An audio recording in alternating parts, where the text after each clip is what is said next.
You ready? Yes. All right, let's kick this off. Hey, Dylan. Hey, Mike. Dylan, do you find yourself often scared by the third dimension? No. Do you wake Well, up I mean, screaming in the middle of the night, contemplating the third dimension? no. This isn't Does Flatland. the Z-axis intimidate you? Just like the X and Y axis, it's just going a different direction. What's the deal? How about, does the idea of firing open Blender to make a 3D model Yes. terrify you? Yes. Once upon a time, I could use True Space. Now, I have no idea. Yeah, Microsoft sort of bought them and screwed them over. Yep. Autodesk kind of said, screw you, indies, we're going to pull back the soft image tool kit from, the XNA library. So, yeah, unless you got $3,000 hanging out of your pocket, you really don't have a legit access to, or you can always go back and be a student again, I guess. But I don't know if you Yes. get a license with that stuff. So if you find yourself in one of these situations, you might say, self, don't know that I should get involved in 3D games. I should probably stick to 2D. It's nice, it's comfortable, there's only an X and a Y, there's no Z to screw it up, and there's no freaky third 3D rendering tools that I have to, cope with the user interface behind. In which case, you might also say to yourself, well, I guess that rules out Sunburn. Yep. And you would be wrong. You would miss the great opportunities that you have in Sunburn to use the Sunburn game engine for 2D game development. Simply what happens is you draw 2D tiles with a sprite batch manager. So this isn't a case of where you take the 3D tool and you create a plane in 3D space and then you texture it with your sprites and then kind of play around with UV coordinates and fake all this stuff. You can actually use a sprite manager that you're used to, just like Sprite Batch in XNA, and draw your tiles. It's kind of cool in the respect that you draw all of your tiles. You can draw the whole map, the whole world at once. You can do that on your load routine if you wish, and then let Sunburn deal with only rendering the visible pieces. Sort of like Sunburn handles an entire 3D scene at once, it can also do the same with your 2D scene. All you really need to do in there, the only tricks of the trade is, set the camera mode to orthographic so that there's no perspective skew that you would have for distance, and then, you have a flat camera, and then you can use the Z ordering for shadows and particle effects and other little flares and touches to your otherwise 2D gameplay in this 3D Sunburn engine. Now, you get some other advantages when you do that too, because even though you are doing 2D in the 3D engine, you still have access to physics. You still have access to the game controller types. You still have access to, setting things as collision types and light sources and all of these settings, because it still is a 3D world. It's just, some convention locking down on the Z-axis. So when you do your physics, you just don't take into account any kind of Z component. You just kind of lock that down and you do that. But the Sunburn gaming engine can be used for 2D as well as 3D, and these guys are constantly adding new features, and 2D is one of those at the top of their list that they are adding features for to just make this just a much more versatile engine. It is so much more than a 3D lighting engine now. It does a whole lot more. So if you want to check out more about it, you can learn more at synapsegaming.com. All right, hello everyone. Welcome to the show. The topic later in the second half, the third act, the last quarter. Eventually, we'll remember to get the 5 to minutes after we've stopped talking about news. it's going to be UI. We're going to talk some UI and some heads-up displays and that kind of thing. That'll be our development topic. But any new games this week? Any new thing playing or thing developing? I started playing Osmos on handheld. Like, it was one of the other games in the Humble Bundle. In the Android Humble Bundle? Yeah, I believe. It was one I was scrolling through my app list, like, hey, I didn't know I had that. Is that one of the absorb things and get bigger games? Yes. Okay. Yes, it is. It's really weird on the touchscreen because you have to tap behind the little cell to propel it. Oh, so you're pushing it through the world. Yeah, so you kind of have to have a light touch. It's definitely different than a lot of the ones on Xbox Live Indie games. It's pretty neat. Cicely? Didn't play a whole lot. I've been drawing, been playing a lot of phone crap games, and been delving into Fable 3 again. I don't know why. Although, did you see... Wait, you don't know why what? I don't know why you go back to Fable 3. Like, it's worse than Fable 2, and Fable 2 is not great. It is. I played a lot of Fable 2, and bought some Fable 2. I mean, Fable 2, I was done. I was out. I was like, this is where you're going. Although, I thought it was funny, Notch has a thing going on this weekend with Humble Bundle, where it's like this Mojang jam. And they're basically going to crank out like a game in the weekend for charity or something. I haven't pieced together all the parts of what they're doing, but they're basically going to code all weekend like one of these game contests, and it's going to be for charity. So if you donate at a certain level, I think you get copies of the game and some extra stuff or something. I don't know. Maybe they'll toss in some Minecraft licenses or something. I don't know exactly what he's doing, but he had a thing up there of like, what should we make? And there was like genre, and like action, racing. Peter Molyneux. Peter Molyneux was a genre. So... that could be a lot of things. That could be... and then like there was like settings or something. So I think I went with like Peter Molyneux kittens was like the choices on the survey that I went for. Surely... I'm assuming before they pieced together the survey, they had a vague idea of where they were going. I don't know that Doubt they did. I don't know. This just what if they seems get like halfway through? Like it's too big a concept to do in a weekend, and they get like halfway through it.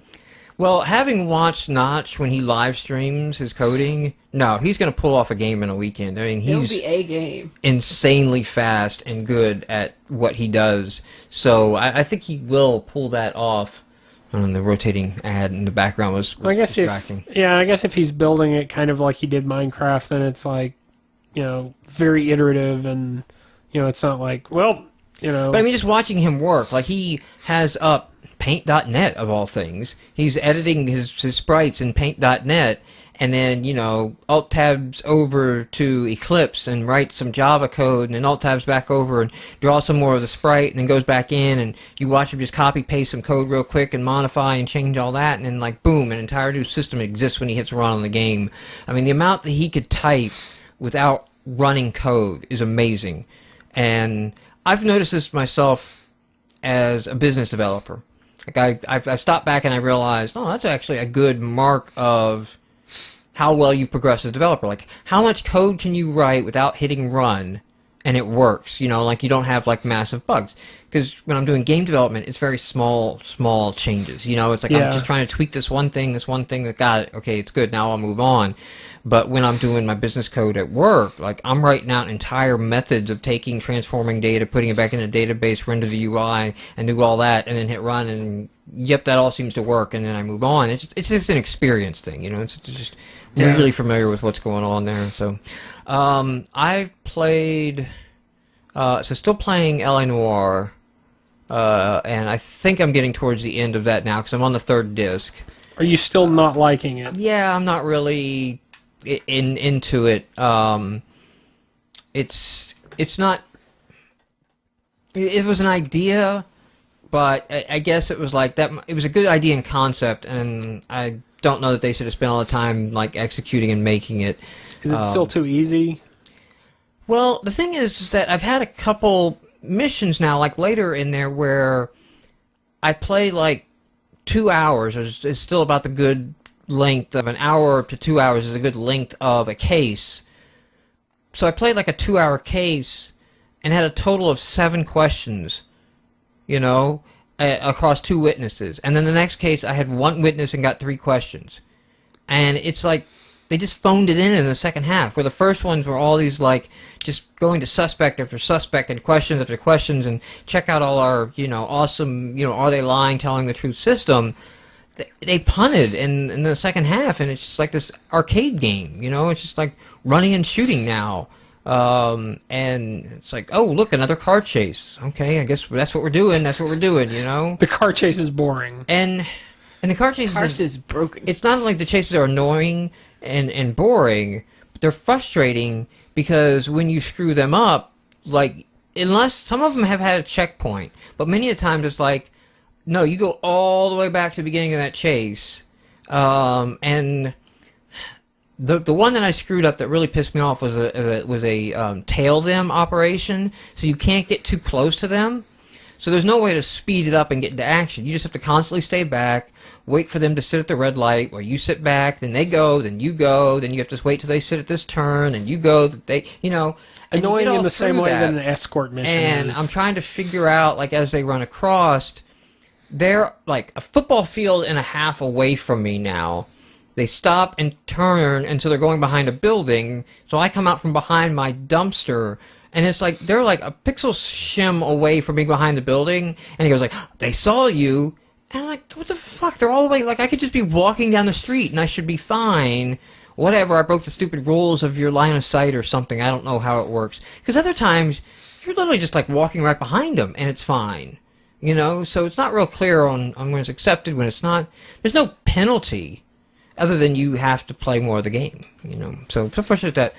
I did pop in Cell and Cell Emergence, the indie game, because we had Sheldon Picotti on last year, and he is the guy who wrote the story behind Deus Ex, and he's going on, he's got his own indie studio, and been working a while on Cell, and it was weird when we saw it in the video preview, and it's no less weird now. Like, I don't really know what I'm supposed to be doing.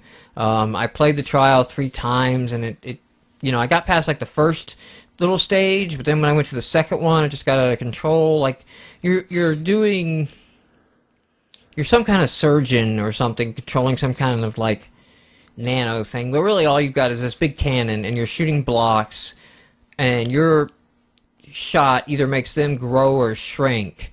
And it's kind of weird as to why it does what, and I guess you're supposed to try to avoid some other, like, blocks that represent tissue or something, but I don't know, it's just some kind of weird shooter, and the mechanics are not, I'm not grokking the mechanics. Now, Sheldon has been sending out press releases, so he sent out, like, a trailer, and then he sent out another, press release where he sent out another, like, tutorial video, and, you know, all due respect, love the man, love the writing of Deus Ex. When you're having to send out a video tutorial to, like, hey guys, this is how you're supposed to be playing, you've screwed up. Like, you really need to go back to the drawing board and see what's going on, like how... you're not conveying some mechanic, or you've got some mechanic that's just... Or you've thrown too many mechanics at once at the player, and you just need to slowly layer them in, or something. But... hammering with more tutorials and coming with the attitude of, like, you know, I guess people just don't spend time reading the instructions anymore, and that's not even true, because I kind of went back. I was really trying to, like, I'm trying to figure this thing out, because well, it's one of the difficult... weird gameplay, so I kind of want to understand what it is. Difficult things about having a tutorial that is just text is it's hard to describe some things that are going, you know, like... things you have to do, you know, subtle button presses, you know, hold this down for this long, or right, you know, right. move this over here. You know, it's stuff that can get lost in translation. So I also played a game we'll talk about a little bit later. I got it queued up in news when we discussed Kickstarter stuff, but I played a little bit of this game that allows you to write a game within the game. You know, I contributed to that, but I have not downloaded it. Did you not download it yet? Okay. We'll talk about it a little bit later, because I got it queued up for news. But right off the bat, let's hit some Xbox indie news. The dashboard update. So there was a dashboard update. Major Nelson posted on his blog how they unfucked video after they fucked it with the new dash, although... bullshit! Well, no, that's not the Netflix player. This is the video quality issues, and the color correction was off or something. I don't know that anybody's gone back and checked to see if Netflix and the other apps run in 1080p, because only the Zune player was running in 1080p. But I don't know how people are testing that, because I have a hard time believing anything streams in 1080, knowing what the sheer packet size of 1080 is. When you think you're getting 1080, you're just getting upscaled 720. And because there's a lot of hardware scalers involved in the Xbox hardware, I think you're just getting...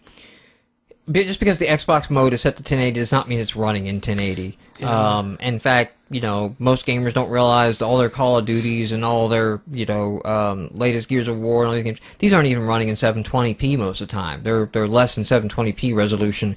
So I have issue when they say, like, hey, only this video is running in 1080p. That may just be the Zoom player launches in 1080p and scales its video when you stream it, or when you play downloadable content, then you probably got 1080p content. Now, it'd be interesting to know what happens if you stream Media Center content, because if you're streaming locally off your Media Center PC, that should be 1080p if that's what you've got on the local network. That should be fine. But Netflix, I don't know. That could be. But anyway, in this update, not even acknowledged, not posted anywhere. Like, they won't even acknowledge that they fixed anything or did anything. They redid the indies, the game section. So when you go into the dashboard, you go to Game Marketplace, and then you go off the spotlight to games. You have these quad tiles over on the side, which are the 4 game types now. So you got arcade, games on demand, indie games, and what's the 4th one? It's an ad. Is it an games ad? Games on demand, arcade, indie, and then an ad. Is it an ad? I thought it was another game type. Ad. Was it Connect? Was that the 4th square type? No, I think it was just an ad when I looked at it today, but yeah, somebody in chat, if you know if what those 4 blocks were. It was definitely the 3 main types, and because they have add-ons and DLC as separate yeah, main tabs. So you still have the new releases and the genre lists on the top. So you can go like all new releases and all genre lists, and those show, Stegs confirmed it was an ad, okay. But then again, he's in Canada. I don't know if we can take that as an authoritative source. But it may have been a moose walked in front of his TV and he didn't quite see it. Or there was a lot of snow that day and it messed with the reception. So wrong. Yeah. You get Xbox over rabbit ears in Canada? How do things work? Just like... I don't know, man. It's right backwards up there. It's a bunch of moose and drilling for oil. That's what they do. Quotes mad. Yeah. Okay, so he's claiming that MAD, the British import in the U.S., who may still have trouble with our NTSC televisions, you know, like he may still be configured PAL on his Xbox or something. It'd be good. Can we get someone from Texas, some good old American from Texas, to confirm what the dashboard looks like? I remember, seriously. Oh, yeah, okay, so it probably was an ad. Oh, yeah, it was an ad. I think I played it. Because it was like the ad for that cartoon, like the guys who did the Game-O-Vision show. What was the name of that? Code Monkeys. Monkey. Yeah, yes. The guy who did Code Monkeys is doing a new show where it's kind of like a fantasy group out on, you know, like a quest, like your typical fantasy group. And the thing is like the guy who voices Todd voices like a fat role-playing type dude again, with like the same voice. Which at first you're kind of like, that's lazy, but you're like, we love Todd. Like, Todd was the best, you know, of the characters. Look at Family Guy, look at American Dad, there you go. Yes, yes. So if you go to the new releases, or if you go to the genres from the top list, there are no indies in that list, okay? They are filtered out from those lists. However, if you go to one of the game type squares, which are now on the top, and actually they might attract attention, like their icons are kind of very representative.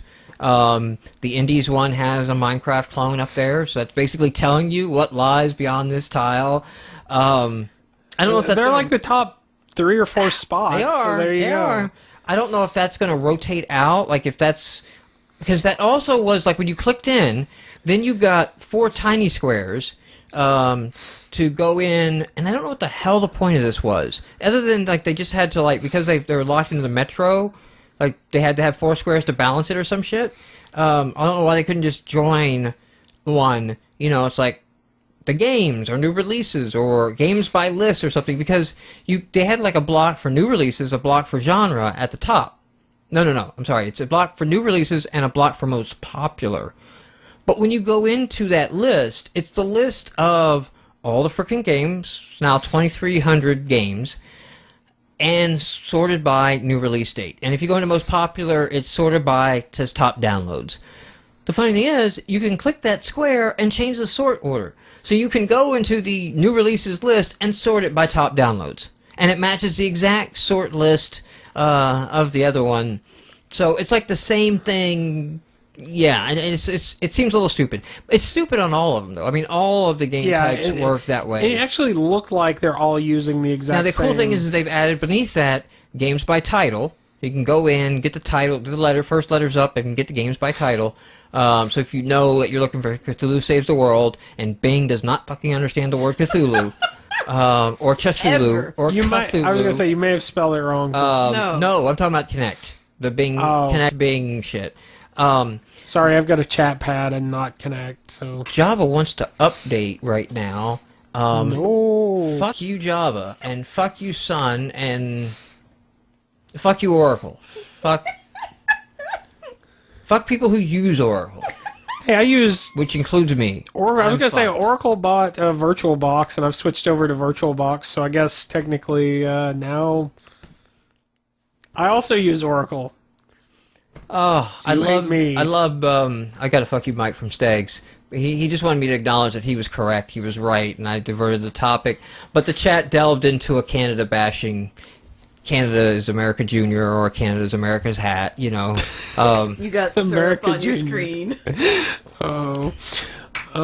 So, they have the titles, and they also have genres. And they actually gave some love to the genre menu. Again, this works the same for all the game types. But when the genre menu goes in, you have nice little tiles that, like, you know, RPG has like a warrior in front of it, and the shooter has like a little scope, you know, in front of it, and platformer, you know, has some pixel art. It was hilarious to see a classic. So I'm like, what's the classic genre? You know, and I click on it, and of course there's a whole bunch of Pong clones and shit in the Xbox. And, you know, and any one of those lists, you can then change the sort by downloads, top, and all that. I actually think, you know, as I was messing around with it, it's a little more explorable. Like, once you kind of get that I can change the sort of the list by changing this, that works anywhere I go. And so I know anywhere I'm looking at it, I can change by top downloads, top rated, new releases, you know. And so I think people will pick up on that more rather than the several sublists and sublists of sublists that we had before. And the fact that they were kind of weirdly, like, they were all kind of different. Right, and it was almost... because of the alphabetizing and the way the scroll list, like, some were seen before others.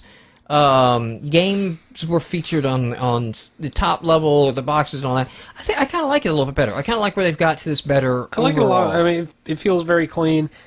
The tiles on the top level of the game marketplace don't look like ads, which is nice. Like, yeah, it looks, like arcade, indie, and it looks a little better. They're not as like the big ad block remains a big ad block, and yeah, they did like not that fourth big, tile. so. They do like sneak an ad in there. You don't realize it's an ad, but it's a little bit less. No, it was interesting when you go to that area where you have the 4 different submenus. You still have the big scrolling block, which now has the Kotaku favorites and the contest winners, so it's all right there. Like, you don't have to jump all across the dashboard people together. It's like, hey, the Kotaku list is there, the contest winners list are there, and then they seem to feature a game, because right now they're featuring, was it Total Miner? It was one of the Minecraft clones.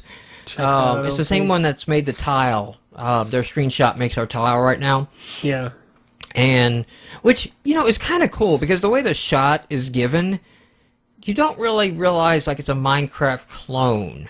It kind of says, like, hey, this way is Minecraft's indie. Yes, that's awesome. That's where the indie stuff goes. It's going to be awkward when Minecraft releases on Xbox Live Arcade, and, like... they'll probably change it. Yeah, they'll change it. I don't know if that rotating or if that, in that rotating block of ads where they are featuring an indie game right now, if that's going to rotate out, it would be kind of cool if that went to, like, one of the top download, games or something and kind of rotated through the top 10 or something like that. Yeah, so something that they had to... Use one of the other lists to earn that spot, but then just kind of rotate through a little bit and give it a little bit more exposure. It is still buried in the indie section, so it's not like dashboard level promotion, because at that point you're already into indie games, but it is kind of cool. The one thing I noticed about the genres, I think this is because all the arcade, games on demand, and indie games use the same genre interface. It's just sorted differently. They actually had a category for Connect games under Xbox Live Indie Games. And it was empty. I don't know if that's just like technical limitation of how we did it. I think they can't change the genre settings between... Exactly. They changed the order of them. Yes, but they can't because hide one. Connect is first. When you go to Xbox Live Arcade, it's like first or second. But when you go to indie games, it's like on the second page and towards the end. I just think it's funny the level of speculation that could open up. That will set off of we're going to be able to do Connect. Not anytime soon, but if anything, though, maybe they shoot themselves in the foot because it'll get that question asked more likely. Like, it's very apparent indies can't do Connect games. Because I go to indies Connect genre, it's empty. Why is it empty? They wouldn't do it. It's like, this is stupid. It shouldn't be empty. Because look at the junk that's released for Connect, man. I mean, how many Dance Central clones do we need? That's really what it's filled with. Like, you go in there and it's like all these variants of Dance Central. I'm betting they're not good. No. I would bet they're not good either. Just because, Oh, speaking of other games I did play Happy Action Theater. And it's not really a game. It's really like a Connect demo. It's technology demo. But it's fun. Connect technology demo. So if you have Connect, and it picked up Jasmine. It did identify Jasmine. And her individual hands and feet. And her hands and her feet. And so it does pick up little kids. It doesn't require a whole bunch of bullshit. Like, you have to sign in. You don't have to be registered, all that. You just, pick it up, and it shows you, your living room. And then it turns the floor to hot lava on the screen, and you can play in hot lava now, or you can play in snow, or you can plant seeds of flowers and make it grow. There's always just little activities. But it's just the kind of thing of, it's really cool because you're interacting with the Kinect technology. It doesn't have an actual... There are one or two, variants on a shooter and a breakout or something like that, But they're not really, you can... lose that much, it's like, oh, it just restarts you, it's the type of thing that could, down the road be used to add but some just have some fun with the technology. And I think the Double Fine guys did the Once Upon a Monster Kinect game. I think so. The Sesame Street game. So they've got Double Fine's got some experience with Kinect and experience like that. So that was pretty cool. In the indie realm, all right. So I got to. I'm just not going to say anything about this one because you have a rant and... The official Xbox magazine runs an article that indie game channels won't survive the death of the Xbox 360. And they go on how the developer of Been There, Dan That, Dan Marshall, and creator of Privates, which never made it to Xbox because it was about penises running inside of a vagina. And, even though that was sex education for, that flies over in England, for their sex ed, but here our sex ed is no sex. If we could just average the two and, come up with something normal and healthy. Normal and healthy. So, I'm, looking at this and I'm like, all right, fucking, Stegs is tweeting exactly my shit. Xbox Live developer who did make a whole lot of shit for Xbox Live says shit about Xbox Live. Well, again, this is And it's what the fuck? But when I get like that, Xbox Magazine, who's your source? Your source is Eurogamer. All right, already we're not off to a good start. The source is Eurogamer from Xbox Magazine. What the fuck's going on? So Eurogamer has all these quotes of him saying, yeah, not gonna survive, and all of this shit. And then Eurogame does shit that Eurogame has been doing forever. A couple times this last month. When the Xbox dashboard changed in the fall of last year, Microsoft responded to Eurogamer and said Xbox indies just need to market their shit. Okay? Because I remember getting livid about that response of like, holy fucking shit, are you kidding me? Is this your? I went on the forums where Nick was posting in there and in the XNA forums, basically said like, is this your official stance? Everything's fine and we just need to market better. Let me know. Is that your official stance? Because that pretty much seals it. That like, need to get the hell out of here. That's ridiculous. That you guys aren't acknowledging any problems on your behalf. That and it's the worst quote in the world because it's so condescending. Because it's like, we provide them a marketplace that they can promote whatever they want and, give them the digital distribution of our lovely platform, the Xbox, which is the #1 selling console in America. And these fuckers don't know how good they have it, right? And I'm like, is that really your stance? But what Eurogamer's been doing lately is posting that response in new articles as the response to that article.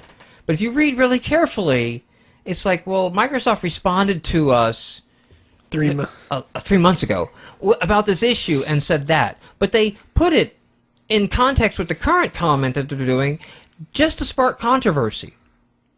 So, where did Eurogamer get this? Because Dan didn't do an interview with Eurogamer. He did it with HookSite or something. So I go to the HookSite interview. The HookSite interview is like, hey Dan, what's going on? Oh, I'm doing good. Are you working on your new game? Yep, I'm working on my new game. We just won this Indie Award, this BAFTA, whatever the hell BAFTA is. I should know that, but I don't. I've seen the acronym before, but I don't know what it is. And he goes, okay, are you going to put this game out on Xbox and PC? Well, right now I'm focusing it on PC because we got like a year or so to go. I'm not sure when it's going to come out, so it might be a year or two. So we're going to focus on the PC and think about other things later. I was like, oh, really? Why are you not, like, looking at the Xbox? Is it because you couldn't put privates on there? Ha, ha, ha, ha. And he's like, well, ha, ha, privates was, a whole about a penis and a vagina, and, like, that wasn't cool with their rules, and that's okay. We were, doing it for our own thing, and, that's their rules, and we understand that. But right now, since we've got, like, we're in development still, we don't know where the Xbox Live indie game platform is going to be, like, in a year when the new Xbox 720 comes out. Like, you see, it's kind of uncertain right now, and they're not answering a lot of questions, and it was buried, so we're not sure. So we're going to do the smart thing and focus on the platform we know is there, and then look later. So that's what the interview was that gets to this fucking OXM magazine. So, fuck OXM, fuck Eurogamer, fuck OXM for copying Eurogamer.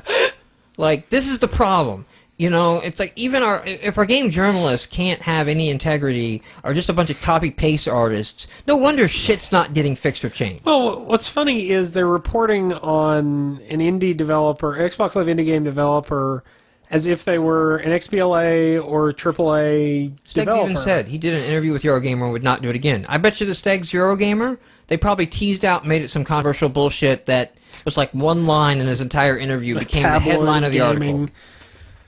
I don't know. I don't know anything about Eurogamer, but it definitely, like, I mean, this is the equivalent of saying, asking an iOS developer whose app is at the far end of their long tail to comment on Apple's strategy. Right. They don't know. They just paid their $99 and got their, developer account. Hey, guy that made a Words with Friends clone, what do you feel the future of Apple technology is with the iPad 3?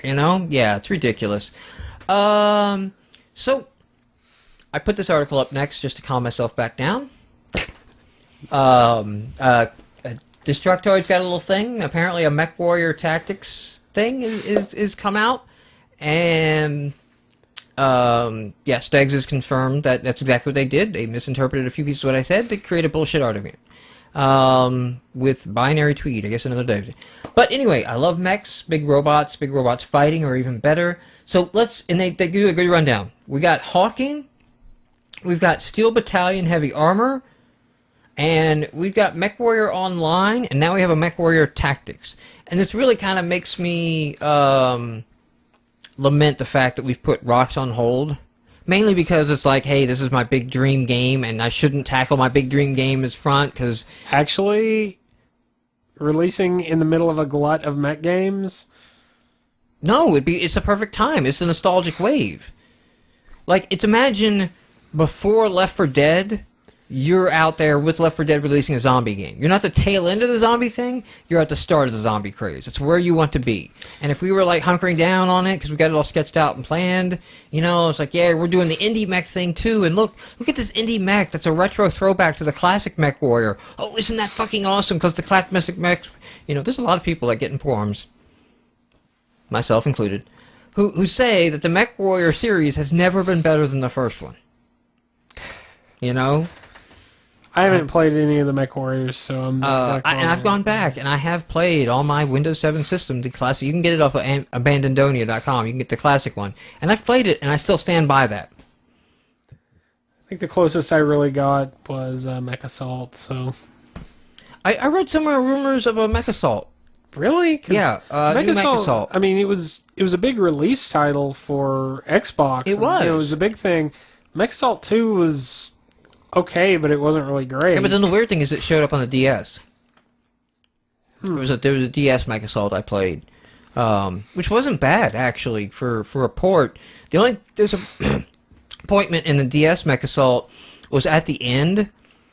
You had to be in the elemental armor, the little tiny, like the little suit shit, and take on the biggest, baddest mech in the game, which is like a big letdown. It's like, now I finally have the biggest, baddest motherfucking mech in the arsenal, you know, because I've gone through the whole game, and I'm going to take down the biggest, baddest motherfucking mech in the other side, and the shit's on like Donkey Kong now, and it's like, oh, look, here's this gameplay mechanic, story, bullshit, whatever, you got to play the little bitty suit, run around, haha, isn't that funny? And you know what? It is not funny. It's a big That's what it is for Mech Assault on the DS. There you go. Who put that out? Because I thought Microsoft like got the rights to that from WizKid. I think they did, and I think it's like I think it was like a Microsoft Fasta Studio thing. Huh. Yeah, that's I thought it was kind of weird. So here's some stupid shit. Stupider. Rumors going around that the next Xbox is going to have an HD touchscreen in the controller. Just because tablets are awesome, I'll believe this when I see it, and I don't want to see it. If they're that far up Nintendo's ass with the Wii, like, God help us all. Because I don't see the Wii U being significant. Like, I don't... The tablet thing, like, I don't... Like I said, when I saw the video, the gameplay video, or the demo videos that they showed, I don't get a consistent feel for, like, this is what games will be like. This is how games will use the tablet. Right. It'll be like, every game will do something... You guys haven't even figured out motion controls yet. There'll be, like, one-off. There's very few, like, concepts. good motion control games. There's a lot of gimmick bullshit of, like, yeah, hey, point the remote at the screen to aim. And it's like, no, I just want to aim with the thumbsticks, guys. That's a pain in the ass. I have thumbsticks for a reason. I hate fucking holding the Nintendo controller sideways to play, like, traditional games. It just reminds me, like, how bad they fucked up.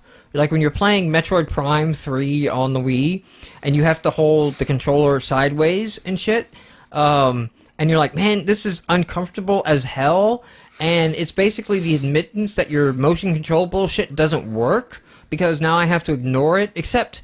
Then I go into, like, gun mode, and then have to, like, turn it and point at the screen to, like, do special aiming, and then get back out of that mode. So you just constantly, like, put a reminder in there of, like, yep, we have to do this. We have to justify... This is why, like, classic controller for, Mario Kart Wii was... The rumors on Xbox... An option. On Durango, by the way, is supposedly the code name of... Sounds like a truck. It is the name of a truck. There is a Dodge Durango, but it is a place. So there was a whole bunch of speculation as to why they named it Durango, and like here's the answer, guys. This is the straight up truth. Xbox Canyonero. When Microsoft is so big, when you're as big as Microsoft, and you use a code name for shit in development, which is usually what you do, because sometimes you haven't even figured out what the name's going to be yet. That's still up for discussion while you're making the product. Microsoft is so big, they have drawn trademark lawsuits for code names.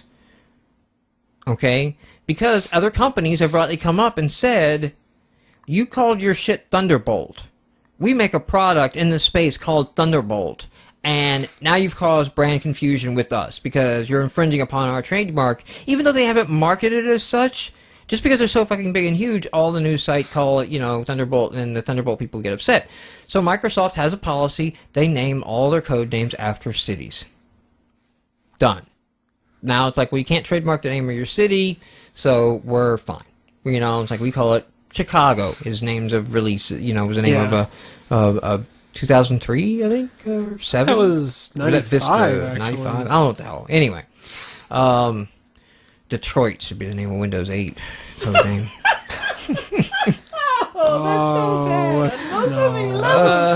That's mean, sir. If they fucking go through with this touch tablet, you have the Kinect. Like, you have the best motion control on the market. Why would you do motion that? Control. You already shown with the PC version, like there's a better iteration of the hardware that's probably going to appear on the next one that allows you to get a lot closer and has a lot higher fidelity and all of that. So you've got the motion control set up. You're working in the voice control. Your controller is pretty damn tight. Like, you've got that pretty well defined. Don't fuck with that controller. Seriously, yeah. Like, there's no reason to go back and put this big-ass touchscreen in the middle of the controller, so I have to take my hands off of it to touch the screen and to look down from the big-ass screen that I've spent like $2,000 on to look at this little shitty-ass screen just because you're going to put some inventory gimmick down here. Or like, hey, look, I got it unlocked. Let me get the little stylus, because you know that it's Microsoft, so it'll be the fucking stylus on your controller now and shit. And you'll get the little stylus out, and you'll try to like do the little like matchstick puzzle right in the middle of Gears of War or some shit like Professor Layton. This can't. This has got to be a rumor. I mean, the kind of game that release on the Wii, fine, whatever. You guys might work some stupid puzzle shit. And they have a little more family games, so the idea of having like a hidden screen, because that was one of the Wii demos, was like hide and seek. And like the player who's hiding is playing with the screen controller, so he's hiding there. And everybody else is pointing Wii remotes at the screen trying to find him. Now this could be like an alternate controller. Interesting, but I think as you've learned with Kinect, or are learning with Kinect, the people who play the motion family games don't buy 360s. And on top of this is all the shit that the other rumors are coming down with of, how it's being laid down. Of course, it's going to have Blu-ray players. It's going to have all this media controls. It's going to do cable TV. It's going to do all this other shit. And it's like, did anybody at Microsoft pay attention to the PS3 failure? Did anybody realize that PS2 it only does everything fucked? Because there's also the rumors that this thing is going to have to cost like $600. Again, PS2 was popular. They didn't know how to top it, so they created this big, And that's the other thing. Not only thing was the PS3 expensive, did a lot of shit that gamers didn't want, and was not a good buy value, so there was a cost thing. Developers did not want to leave the install base of the PS2, so they didn't really do like games that took advantage of the PS3 or do PS3 exclusives because they didn't want to leave the install base of the PS2 and the revenue bringing in. Microsoft's going to have that problem. I'm just saying they have and PS3 had compatibility. I mean, PS3 launched, had a PS2 in the damn thing, so that you could run those games, and it still didn't do well. Well, I mean, Microsoft is in a position where they can make, some horrible, stupid mistake. So then again, Sony isn't winning. Like Sony the did. Vita. The rumor I've heard, I've reading this week on the Vita is that Japanese developers are like canceling Vita projects. It's doing that horribly. Considering everything bad that Cheapy D has said on it on the what is the Vita? Yeah. This is not just another PSP. This is This is their new PSP Go thing, whatever is the Vita. The PS Vita is the new one. It launched this week, I think. This isn't like the phone. No, this is if you pre-ordered it. No, it's not the Xperia. That's the Xperia Play. Okay. It's not the phone PlayStation. It's a new handheld. It is a new handheld. See, exactly. And the Nintendo does this too. There's quite a bit of fragmentation in the handheld market anyway, and it's not the console market. Even Nintendo's not dominating with the 3DS that well. And I think they suffer a little bit because, honestly, I love my DS Lite. I don't see a need. I don't want a 3DS because 3D seems a kind of a gimmick. I don't need that.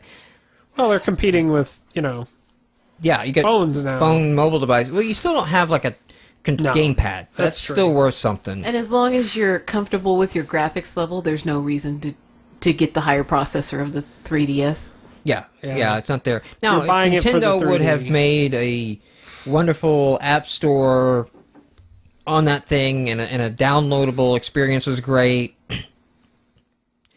maybe I'll think about it. It's bigger, though. That's the problem, too. Is like the size of a DS goes right in your pocket. This thing's getting a little big, and it's a little much for to just a carry video around. game system, Yeah. given that you can get... And now, like know. like we said, you've got your phone in your pocket and everything like that, and so it's like it's getting too big just to carry everywhere with you. Whereas the DS is like, take it, go, great battery life, and you're good. You want to be an indie developer, Dylan? I guess this seems like a loaded question. Yes? I would hope for a more confident answer at this stage. Yes, but I'm going to say yes, but then you're going to come back with something Like, as crazy your partner from the here, news. I would like to have known. Yes. Okay, yes. Let's... You weren't into this marriage from the beginning, No, it's more that I'm afraid of what the follow-up is, like what the news story is. Loaded question. Robert Boyd, Z-Boyd Games, he has a good article on his site. I'm just going to call it out here, really. It'll be in the show notes. So you want to be an indie game developer? Let me just pop your bubble now. And just hey, your first game's going to suck, and it's written really well because it hits a lot of things that we've said time and time again, and people have said over and over. We're not really covering a lot of new ground. It's just well written in one place. I think. So any hobbyist level guys are new to the podcast, you should check that link out in the show notes. Mac developers, Gatekeeper. We talked a little bit about this before the show got started. The name just doesn't sound good. Yes. You asked me what the 3 modes were, and I said, totalitarian, fascist, and Nazi? Yeah. When Apple releases a product called Gatekeeper, like, none of that sounds good. Like, it's like, that's not going to be good. That's not... It's coming from Apple? Followed up with Keymaster. Like, if there was a Firefox plugin called Gatekeeper, I would figure, like, yeah, this sounds like this is going to protect me or control some shit. That sounds interesting. But when it's Apple, it's like, I'm not going to be allowed to do something, aren't I? You're going to take something away from me, aren't you? I'm going to become more of a sheeple, aren't I? So, what Gatekeeper is going to be coming out with Mountain Lion. So, the next OS for, this is OS X now, this is not iOS, is going to be called Mountain Lion. It's going to bring OS X even further on parity with iOS, and a lot of naming changes and stuff with it. Like, instead of it being iCal on iOS and it being Calendar on my iPhone, it's going to be Calendar in both places. And then iCloud's going to sync my calendar in both places. And overall, it's just unifying their platform. Interesting in that their approach is very different from Microsoft's approach, where Microsoft is really trying to get this universal OS. Apple's really sticking to this, like, there's OS X and there's iOS, and we're building in cross-compatibility with iCloud to sync the two, but we're not replacing one is not going to replace the other. We have 2 distinct operating systems for 2 distinct platforms. And I kind of like that approach, honestly, better. Although they're in terms of interface and things like that, they're kind of unifying them. But. So, yeah, a little bit in the interfaces they're going to unify, and also things like where, like, I think the mail app, iMail or iRead Mail or I don't know what the hell it's called. Mail. Well, it's Mail on iOS, but it's not Mail on OS X. And it's going to be Mail on OS X, but it also does tasks on OS X, and it's not going to do that because there is a to-do list in iOS, so they're going to separate the functionality. So they're willing to go ahead and break functionality between product versions if they see a new future and a new vision and bringing all that back. But the Gatekeeper. So Gatekeeper is going to install, and it's going to require by default this will be the default install when somebody upgrades to Lion, Mountain Lion, is it will require all applications to be signed with an Apple developer key before they will run. It will not let any application run. Now, it has a higher security mode where only Mac App Store apps can run. So only if you got it through the Mac App Store, which the sandbox on that is tightening down. They are tightening down the sandbox. I don't think that's as much news because they pretty much said that since the beginning. Like, we intend for this to be a sandboxed environment. And so users can run these safely and securely and things like that in the Mac App Store. And you know what? They're still allowing you on OS X. You could still install third-party stuff. You can still go to third-party stores. You can get your stuff. Now there is a third level, a lower level where you can turn off Gatekeeper and just keep it run as it is. That won't be the default, but that will be an option. So you can just shut it off and run any unsigned code. At the same time, getting a developer key to sign your applications with will be free. So they're not charging it. You don't have to be a member of the Apple Store to get that. So on the surface, I'm kind of stepping back, and as a consumer, I'm saying, like, this is a good thing. If a developer is distributing malware, it's either unsigned, and I'm not going to run it, and I don't have to worry about it, or he signed it, distributed it, discovered it was malware, and Apple revoked the key, and I mean, it's like an instant off for all these applications, and it's shut down. What makes me nervous is, will Apple pull developer keys on DMCA takedown notices? You know, developer X complains developer Y has copyright infringement and sends a Digital Millennium Right takedown notice, and Apple revokes the key, thus shutting off that you no longer can use that application, right? And the reputation harm to a developer would be severe in that case too, because it would probably pop up some scary message of like, this application rights have been revoked by Apple for suspicion of blah. Yeah, not this key is not recognized. Right, yeah, right. You'll have to explain to the user why I can't run an app I previously was running. Also, is Apple going to at some point charge for these keys? Is Apple at some point going to say everything has to come from the Mac Store? Like, all of these rumors have tons of fuel to the fire with Gatekeeper, the lovely, friendly named Gatekeeper, being installed by default. I thought a little bit about open source applications, because obviously they're going to have an issue because usually there's not a developer behind the releases, but I think most open source applications, since the keys are free, the developer can get the key and sign the releases, and those will be the official signed release builds, because most have a stable official build, and those are the ones that are signed. And if nobody in the open source project is willing to sign it with a developer key and stand behind the product, then it kind of gives me a question about the open source project, Yeah. I mean, again, from a consumer on a surface, this sounds good. Sounds like the first thing a developer would do if they were creating something specifically for OS X. I mean, generally, open source applications do sign their releases with PGP keys, so that you can verify and check some that you got the actual, it wasn't hacked in transit version. I've never actually verified one, but I see it all the time that they're up there with the PGP keys. So there's a practice that has been going on in the open source world for a while, but I mean, it's like WoW and Warden. Like, once that tool is on there, it's not coming back. Well, and I said this before, and I'm the reason I don't really have a desire to use Apple products is because of the closed nature of things. But I think all technology kind of goes through this cycle of where it's the new hotness to where the company's just evil. And I think with some of these things, like, they're nudging in that direction. Kind of like Firefox was awesome for a while, and now everyone hates it. Or it's considered slow or whatever.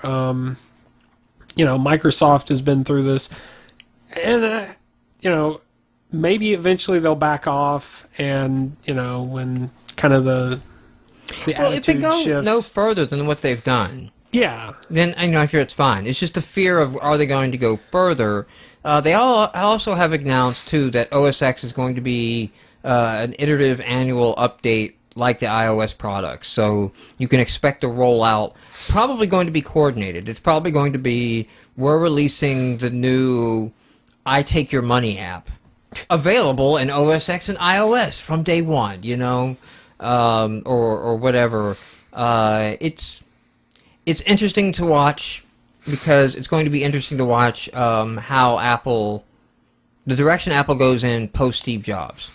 yeah. Because Seth Godin had a good post one time talking about, like, Microsoft has customers, they're business users, and their company responds accordingly.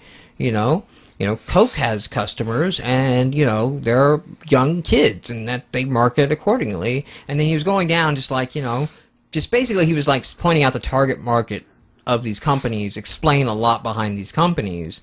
And when he got down to Apple, he's like, Apple has one customer, Steve Jobs, and that was Yes. true of Apple. Like, people were talking about Keynote, and I haven't run Keynote, I haven't fired up and done presentations with Keynote, but Keynote was a tool that Steve Jobs used a lot, and they're like, you can see this. You can see it reflected, and like Keynote was built for Steve Jobs to do his presentations, because so much of the way he does his presentations are like built-in features of Keynote and things like that, and then products that Steve doesn't use feel really different, and so I'm curious to know, as we go forward without Steve Jobs at Apple's helm, what do they do?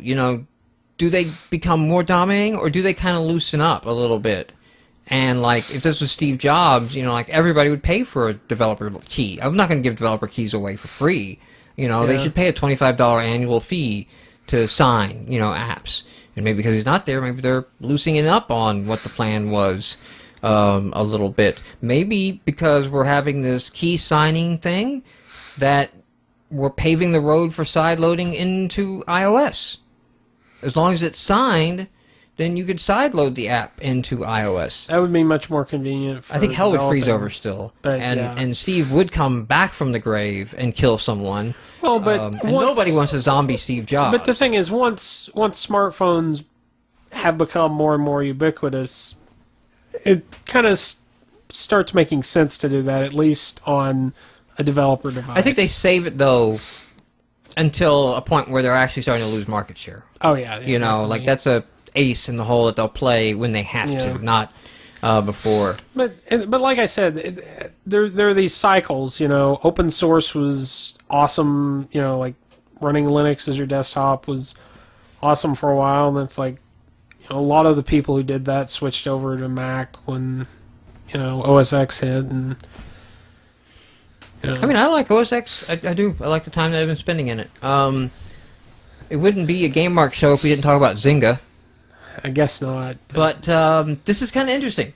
So there's a Social Apps. There's a company that made My Farm, which was out before Farmville. And again, Zynga's notorious for cloning. The charge here goes a little bit beyond you ripped us off, though. Farmtown and My Farm and then Farmville, that wasn't... But I guess My Farm was out. But here's where it gets interesting. Social Apps was in talks with Zynga to partner up on the release of My Farm. And then Zynga goes, sorry, we've changed our minds, stops the conversation, and then releases Farmville. And so there's the allegation that Zynga was, while we were in discussion and we were open and we were sharing and doing due diligence on each other's company, Zynga was ripping off all of our stuff from our app. So it's not a question of the legality of cloning. This is violation of confidentiality agreements, and a judge basically ruled that this gets to go to trial. Zynga wanted it dismissed, and like, all these claims are frivolous and all that, and the judge looked at the facts of the case and said, no, these charges can proceed to trial. What this calls in jeopardy, potentially, is all the monies, basically. Like, Zynga's Farmville monies... And it is the biggest product. Could be claimed by this other company if they show, like, hey, I mean, if some internal memos surface of like, we could just rebuild this guy's cock up. They're being difficult negotiations, and what we've seen so far, we can just rebuild what they've got, and we don't need them anymore. If that email comes up, oh man, that's not. And let's just say a company that encourages theft of intellectual property, whether they get away with it legally or not, probably isn't clean on all fronts. You know what I mean? There's probably more that Yeah. is going to come Once out. you're morally bankrupt, you don't kind of like make good choices anymore, you know? They've got so many games out that, I mean, I don't even know that this would ruin So them if you have any Zynga stock, completely. you may want to unload it, at least until this trial is over. Because they can implode I fairly would feel quickly. dirty if I owned Zynga stock. So we talked about the Vita earlier, and I got a couple of articles just queued up to point out against articles later. This is one of them. Just a state of fucked publishing world. Essentially, Ubisoft released what was the name of this game? Dungeon Hunter Alliance, right?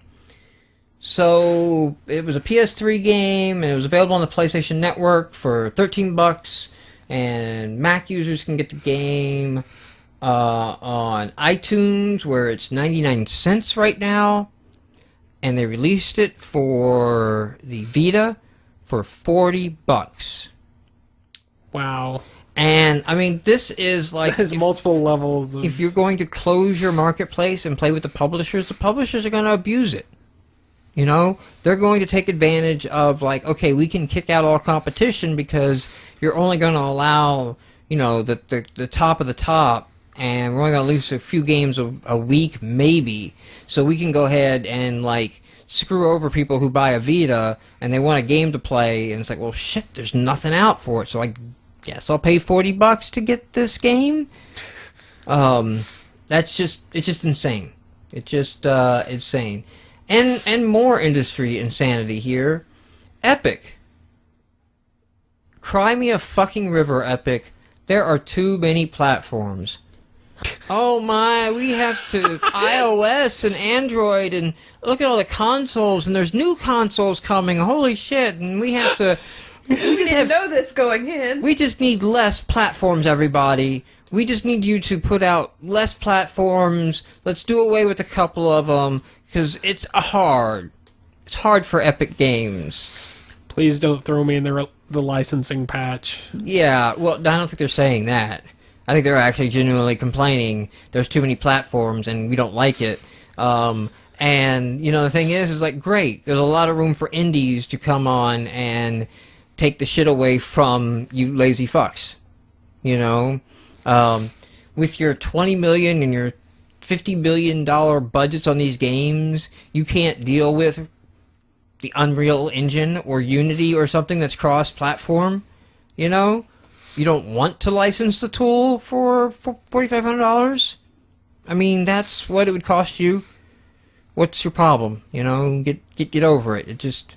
But you said Unreal Engine? Unity is $4,500. I don't know what Unreal Engine is. This is Epic, you said. It's Epic. Doesn't Epic make the Unreal... Am I just having like a... I think you're right. Yes. I was about to say, like... They fucking make the Unreal Engine. Fucking suck it up, alright? Just suck it up, Epic. You know? Alright. Let's talk about Tim Schafer. Yay, happy topic. Tim Schafer is news. I mean, we don't have news on Tim Schafer. Tim Schafer is news. Yeah, at this point. As of, like... Double Fine, the Kickstarter project right now is at... Oh, fuck, you went to a... Okay, so they haven't crossed 2 million yet. They're just shy of 2 million. So Tim Schafer basically put out an update and said that they will translate the game into several common languages. EFIGS is the term that he used, and I guess it's pretty standard in the industry for English, German, French, Italian, and Spanish.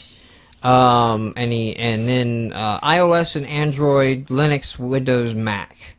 He has tweeted that he's still not been able to line up or get anything out of Microsoft on XBLA. Which really, like, Microsoft, like, are you fucking kidding me? He's raised $2 million for this game. Are you actually going to be dicks about it and not let it be on XBLA? Like, Yes. you just don't like money? Is that it? You don't like money? It's the point of it. No, this is gonna. This is a moral thing. I think maybe the thing is that there will be an open beta, and backers of the program get access to the open beta, which will be run through Steam, and that's kind of how they will handle it. So the Steam has some DRM that they can do to control the open beta a little bit, a little, you know. But they did say the game will be released DRM free at this point. So, and there will be voice acting for the entire game. In English. You know, with their $2 million budget. Now, I played around with numbers with our Tim Just Raised Twitter account. If you don't know, you can go to Tim Just Raised on Twitter, and every hour get updates as far as how much the Kickstarter has raised in the last hour. And Tim Schafer is following it. Tim Schafer is following the account and finds it quite conveniently. Yes, finds it quite convenient. Just to wake up. And it was hilarious. One day somebody said, like, holy shit, the last hour only did $900, Tim. What's going on? And he replied back, I was in the shitter most of last hour. Which the following hour was like $3,000. So it was hilarious in that even... I want to say after this hit, like this update hit... It spiked to $15,000. Yeah, it was crazy. And then it stayed in like the 4 or 5 range. I did a projection chart based on the hourly rate that they've been doing since we did the hourly tracking since Sunday.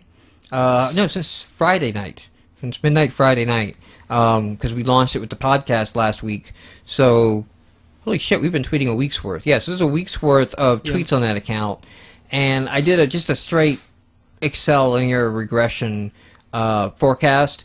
And it puts them just shy of 3.5 million. Now, what's going to be interesting is watching next week how much does it slow down. But if he puts out another update when they crack 2 billion, like he may be sitting on an update at 2 million, does that boost it again? Because essentially what would happen is right before he put out that update, it was slowing down. Yeah. Like, okay, it's slowing down, it's dipping below 1,000 in a couple hours. And then...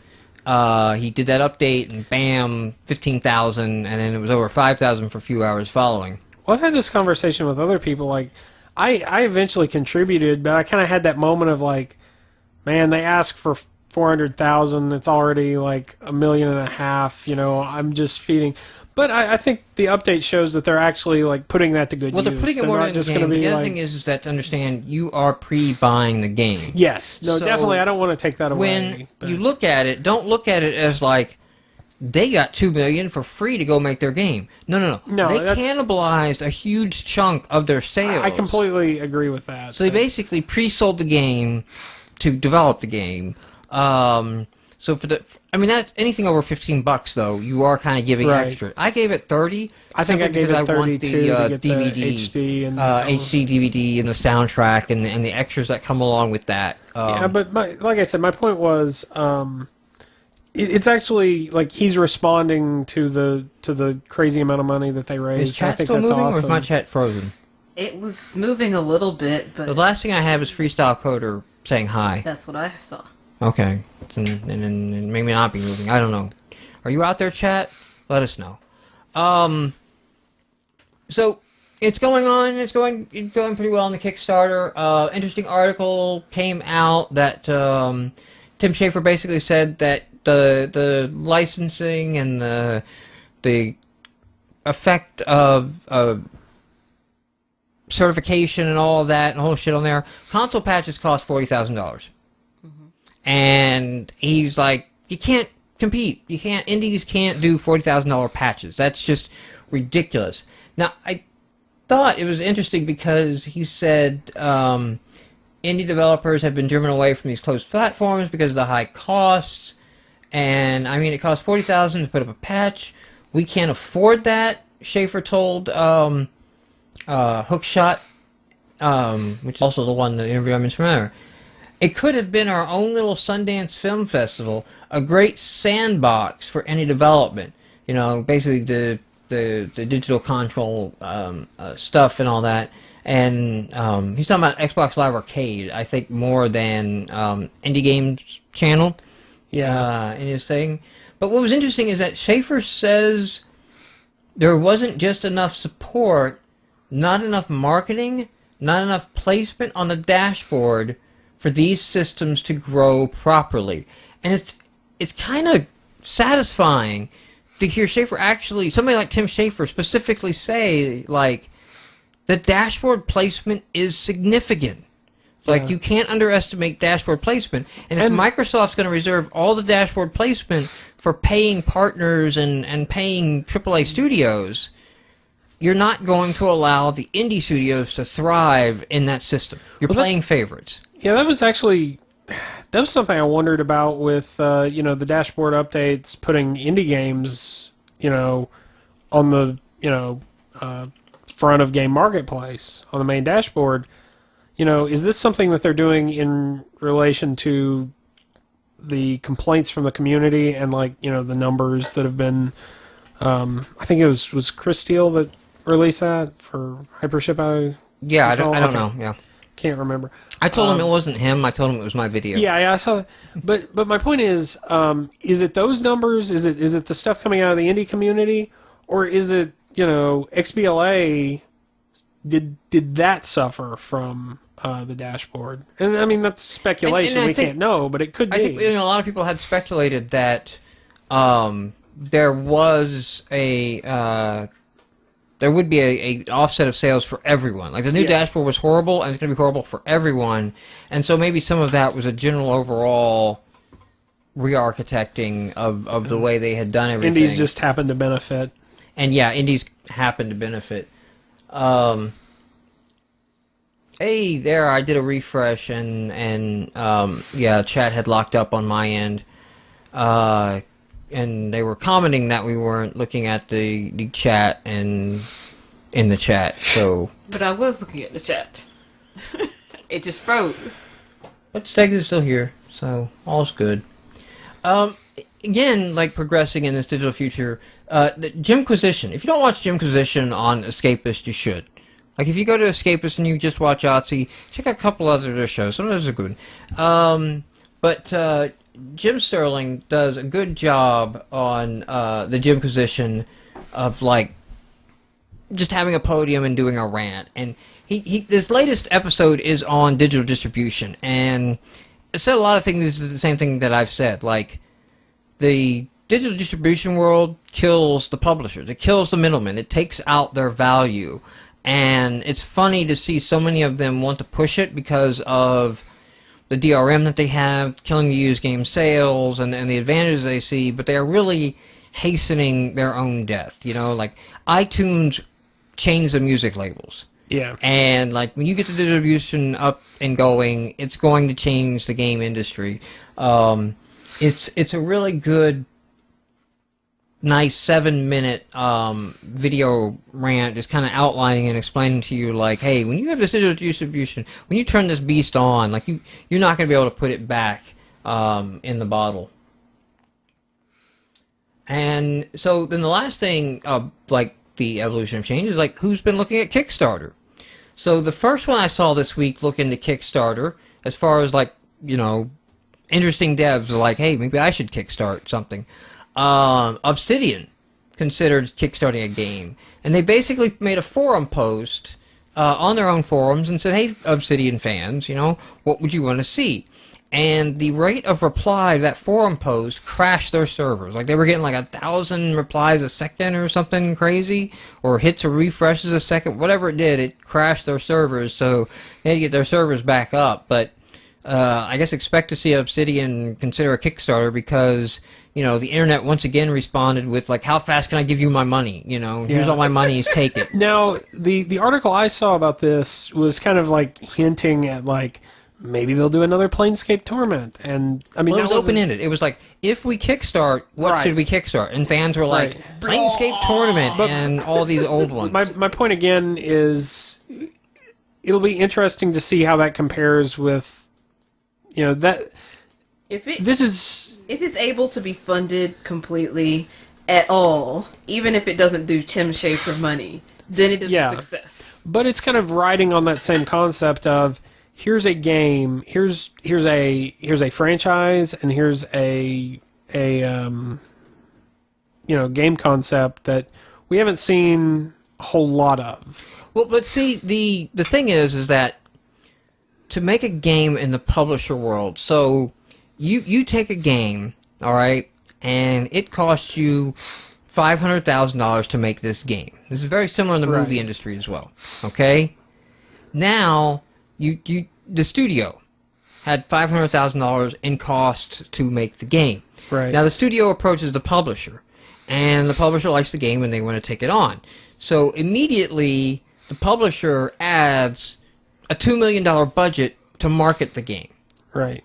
So now this game that cost $500,000 to produce needs $250,000 or $2.5 million in sales, right, to break even.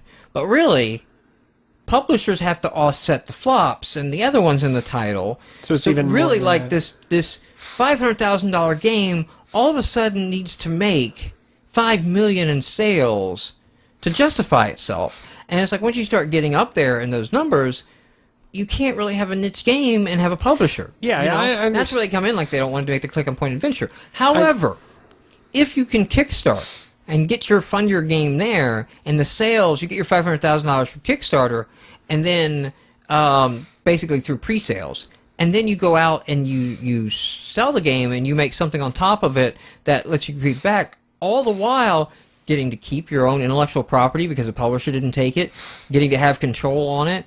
You're building your own marketing. You don't need marketing. You've got Kickstarter. If you can do that, then all of a sudden, the $500,000 game only needs $500,000 to be profitable.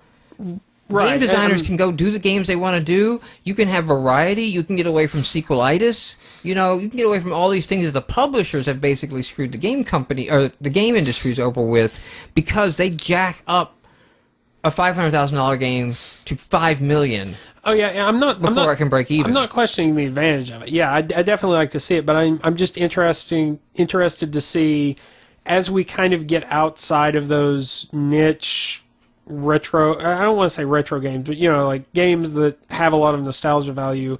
When someone decides to come out and go like, we're going to do an FPS, how does that do? And I'm not saying it won't or it will or it won't. I think you're going to find that $2 million is low. I think we're going to find as this shifts forward, and it may not stay on Kickstarter. We may have a new site spin up. We may have studios do this themselves. Like I said, you're really pre-ordering. And going out there, and a game designer can basically tell the world, I want to make this game. Are you interested in buying it? Yes, I will buy that game. Here is my money pledged now. And if enough people pledge, we make it. And it's flipping around the whole game development process world of like basically you're going to find your niches now. They're going to come out to the surface. Yeah. And it's like, I want to play Magic the Gathering on the computer. And it's like that thing flops on all the consoles and shit like that because it doesn't have mass market appeal. They actually had Magic Online for a while. I don't know if they're still doing it, but I think you can make money off of Magic Online. You find your niche, and like getting it out there and changing it around. The problem is like you go to the publisher to market it, who tries to get more than the niche that it appeals to involved with the marketing money, and now the niche can't support the marketing budget. If you can just get the niche without the marketing budget, or you can do marketing on your own through your own internet channels. I think there are a lot of ways it could go. I think $2 million is going to be small. I think what Tim is doing now, I think it's going to just get bigger, and it's going to be crazy, and I think it goes the other direction. I don't think the ones that follow, like, wow, that was a lot. If that's only a lot because it's on Kickstarter and it's setting records on Kickstarter, but this is not the typical Kickstarter. The typical Kickstarter is people you've never heard of trying to do something new. I'm trying to launch my new company. People that could do something have access to venture capital. They have access to money from their prior successes. They don't need to play in the Kickstarter pool. Tim is different, though. The publisher market, Tim has a job. Tim can keep his studio. Tim can make all these games. But if he wants to make the games he wants to make, then he has to get away from the publishers and he's proving that this is possible. Like the Right. money in the digital world is going to work that way. I really think what we'll see. I do think this has a future. I'm not saying it doesn't, but I think the next few games. I mean, the first handful of games, first several games that we see do this, it's going to be like, people are going to be watching them very closely because who knows what they'll do in relation to each other. And the other reason I think this goes up is because of the TEM effect. There was definitely. that one studio, Pixel Sand. I wish more would have shared, but Pixel Sand basically needed $10,000, $9,000 to make their game. After only having like 5 or 6 days left, maybe 10 days left, I forget. They didn't have much time left. They only raised like $2,000. It was very clear their game was not going to be funded. When Tim Schafer's Kickstarter went up, so did theirs. There was a viral effect. There was a collateral damage done where people went to Kickstarter and goes, man, what the hell else is on here? And people just started funding other things, and these guys got funded. Well, I guess what I'm saying is I think if several major studios try this, we'll kind of hit this peak, and then there'll be this point where it kind of drops off because it's kind of been done for a while, and people will freak out, and then eventually we will hit a steady growth pattern. But I don't know. It seems like the kind of thing that